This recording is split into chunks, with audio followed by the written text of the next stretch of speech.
Cargo workspaces.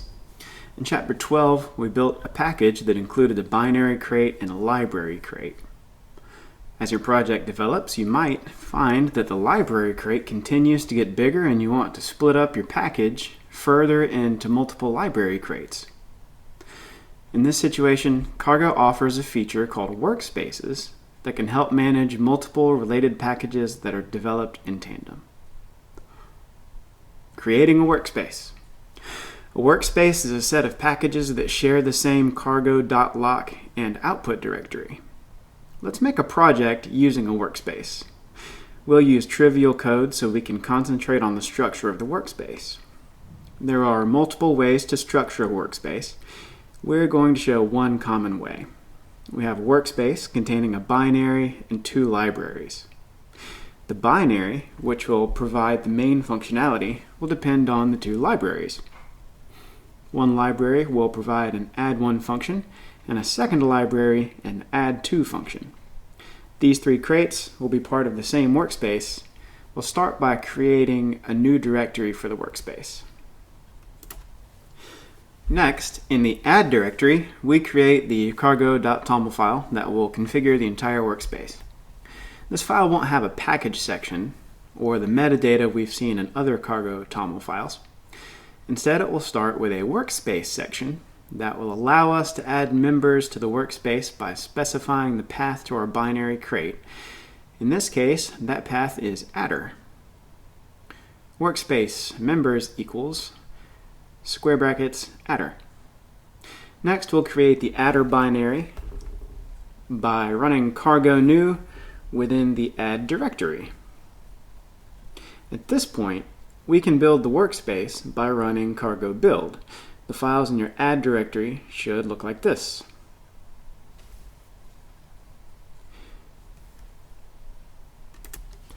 The workspace has one target directory at the top level for the compiled artifacts to be placed in. The adder crate doesn't have its own target directory. Even if we were to run cargo build from inside the adder directory, the compiled artifacts would still end up in add/target rather than add/adder/target. Cargo structures the target directory in a workspace like this because the crates in a workspace are meant to depend on each other. If each crate had its own target directory, each crate would have to recompile each of the other crates in the workspace to have the artifacts in its own target directory. By sharing one target directory, the crates can avoid unnecessary rebuilding. Creating the second crate in the workspace. Next, let's create another member crate in the workspace and call it add1. Change the top level cargo.toml to specify the add1 path in the members list.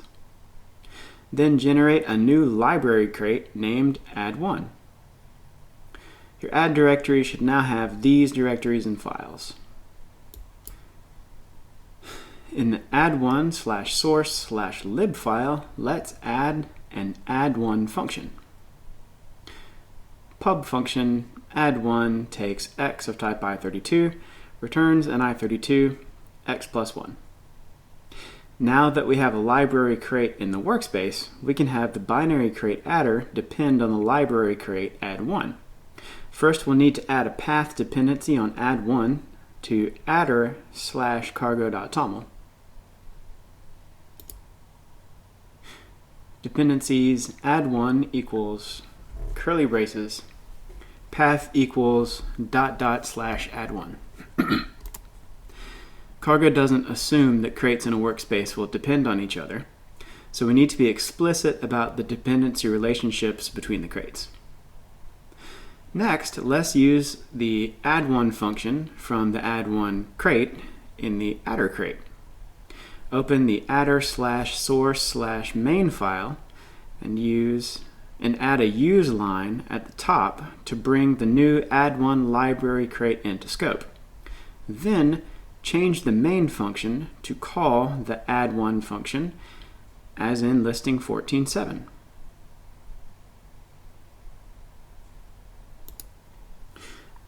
So file name adder source main use add1 function main let num equal 10 print line hello world placeholder plus 1 is placeholder, and then num add 1 colons add 1 takes num. Let's build the workspace by running cargo build in the top level add directory. To run the binary crate from the add directory, we need to specify which package in the workspace we want to use by using the p flag argument and the package name with cargo run. So cargo run -p adder. This runs the code in adder source main, which depends on the add1 crate, depending on an external crate in a workspace. Notice that the workspace has only one cargo lock file at the top level of the workspace, rather than having a cargo lock in each crate's directory. This ensures that all crates are using the same versions of all dependencies. If we add the rand crate to the adder/cargo toml and add1/cargo toml files, cargo will resolve both of those to one version of rand and record that in the one cargo lock. Making all crates in the workspace use the same dependencies means the crates in the workspace will always be compatible with each other. Let's add the rand crate to the dependencies section in the add1/cargo toml file to be able to use the rand crate in the add1 crate. Dependencies in add1/cargo toml, rand equals 0.3.14. We can now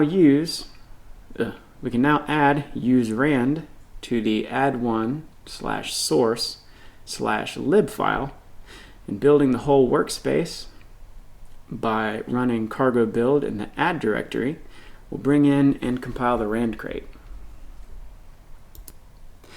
The top level cargo lock now contains enough information about the dependency of add1 on rand.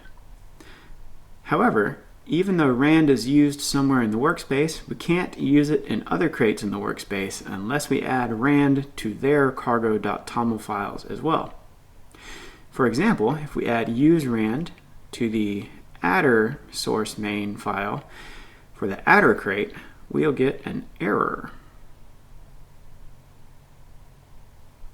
To fix this, edit the cargo toml file for the adder crate and indicate that rand is a dependency for that crate as well.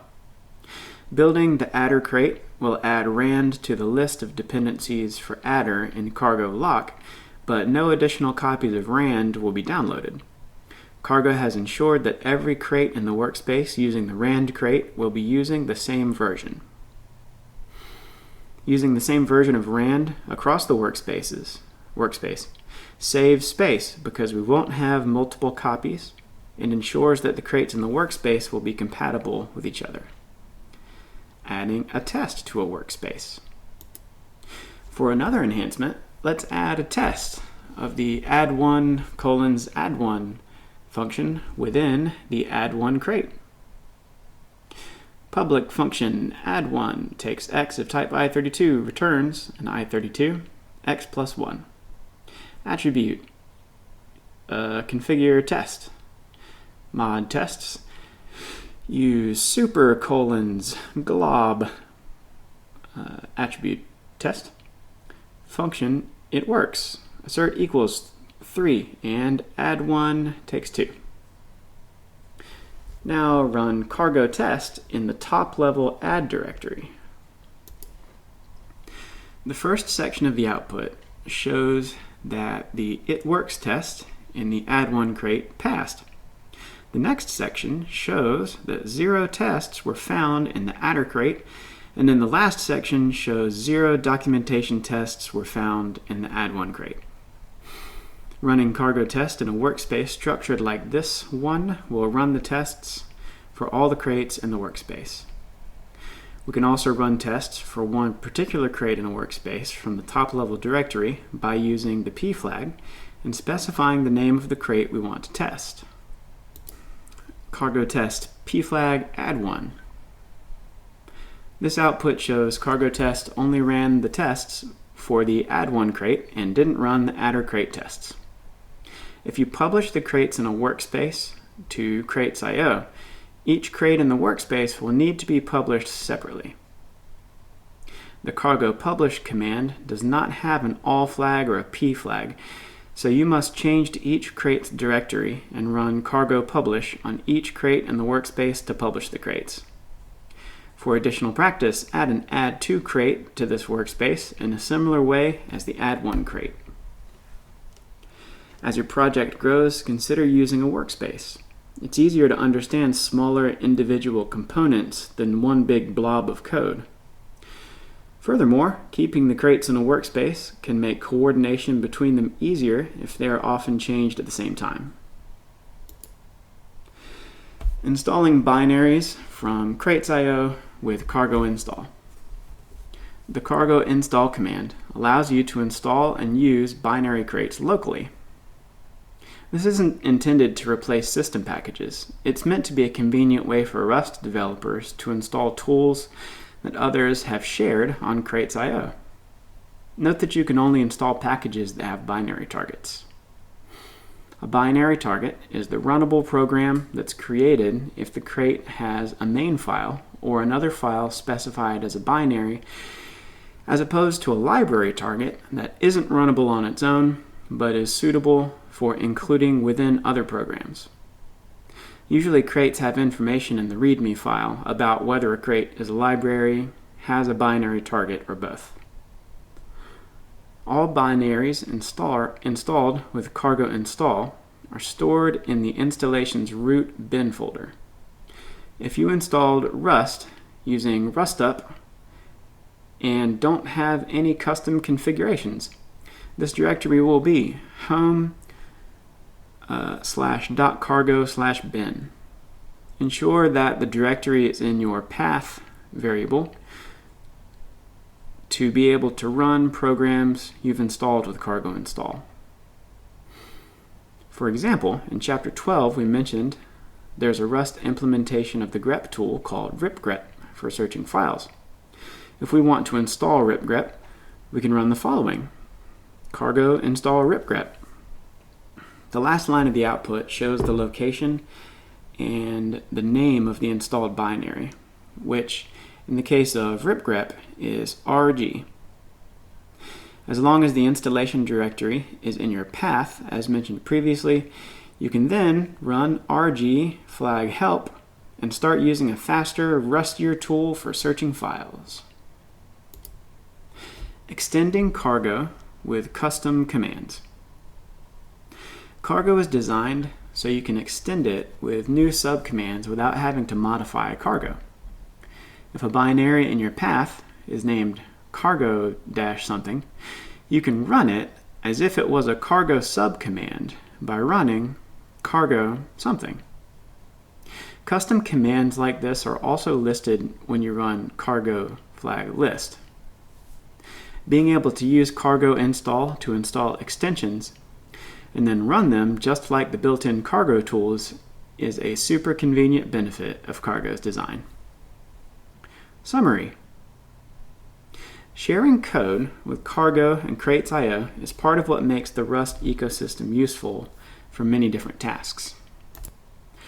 Rust's standard library is small and stable, but crates are easy to share, use, and improve on a timeline different from that of the language. Don't be shy about sharing code that's useful to you on crates.io. It's likely that it will be useful to someone else as well.